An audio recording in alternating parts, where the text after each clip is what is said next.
어두운 방 안에 한 사람이 홀로 앉아 있다고 상상해보자. 그의 앞에는 아무것도 없다. 신전도, 성경도, 사제도. 오직 자신의 생각만을 도구로 그는 인류가 수천 년 동안 던져온 가장 오래된 질문 앞에 선다.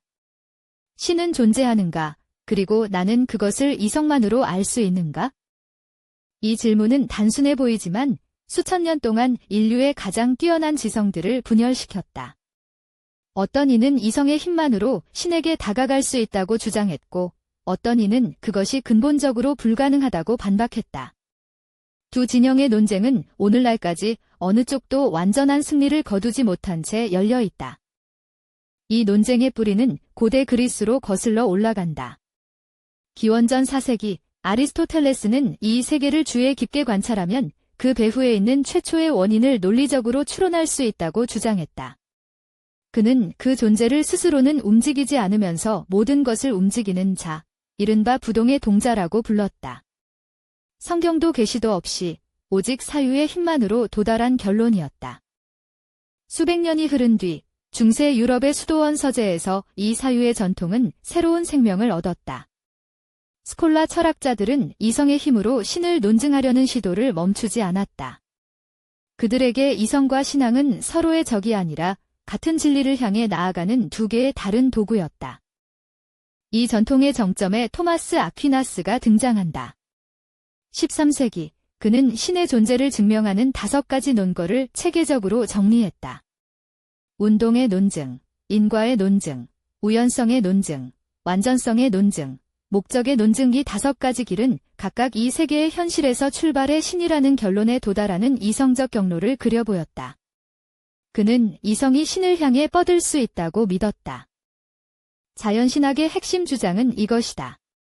신을 알기 위해 반드시 성경이나 특별한 계시가 필요한 것은 아니며, 이성을 지닌 인간이라면 이 세계를 충분히 관찰하고 추론함으로써 신의 존재를 파악할 수 있다는 것이다.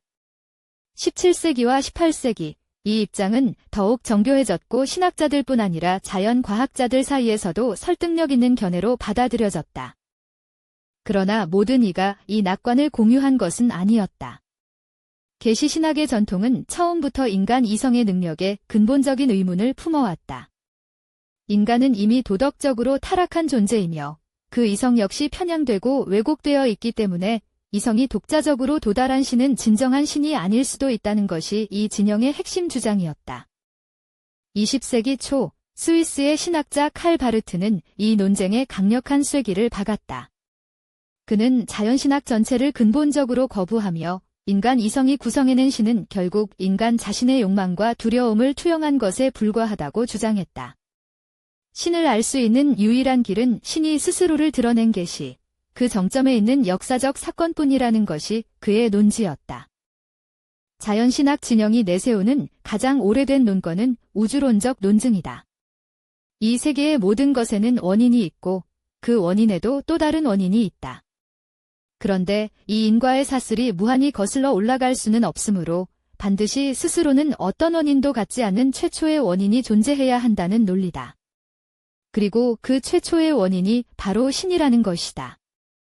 두 번째 논거는 목적론적 논증 또는 설계 논증이라 불린다. 자연계는 너무나 정밀하고 질서정연하여 단순한 우연으로는 설명되기 어렵다는 주장이다. 18세기 신학자 윌리엄 페일리는 이것을 유명한 비유로 설명했다.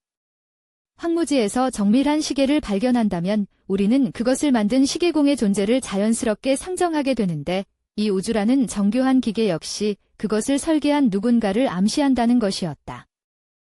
계시신학 진영에서 말하는 증거는 다른 종류다. 그들에게 핵심은 성경에 기록된 사건들, 그리고 역사 속에서 신이 스스로를 드러냈다고 알려진 특정 순간들이다.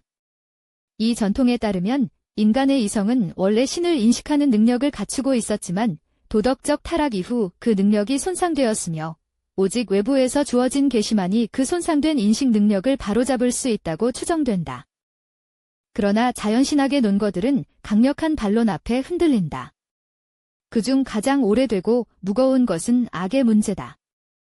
만약 전능하고 선한 설계자가 이 세계를 만들었다면 왜 이 세계에는 이토록 많은 고통과 재난과 불의가 존재하는가? 이 물음에 대해 자연신학은 아직까지 모든 이가 수긍할 만한 답을 제시하지 못했다는 평가가 있다.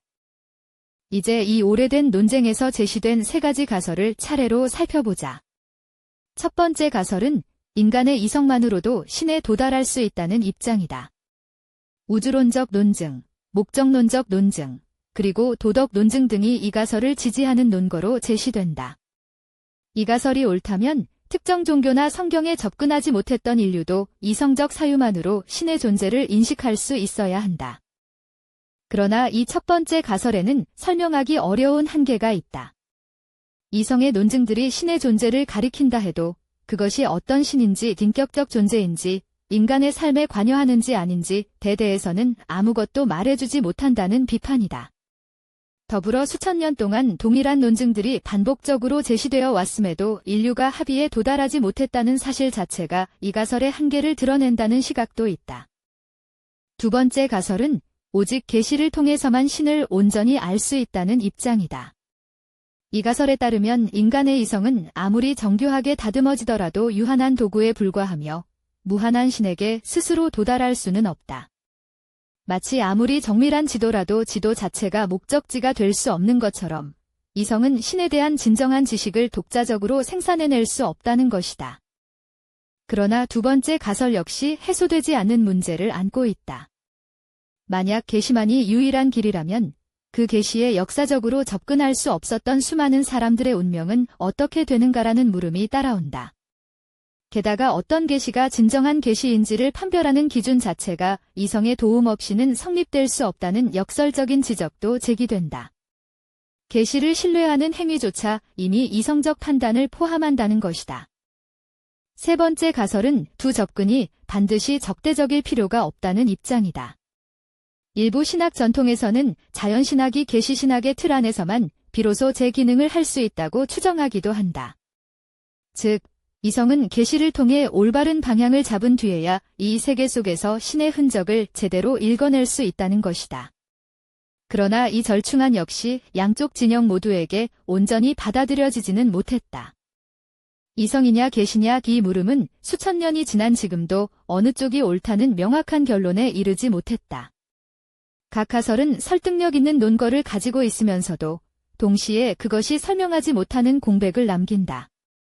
이 논쟁은 단순히 신학의 영역에 머물지 않는다. 인간이 무엇을 알 수 있으며 어떻게 알 수 있는가라는 철학이 던지는 가장 오래된 물음과 맞닿아 있다.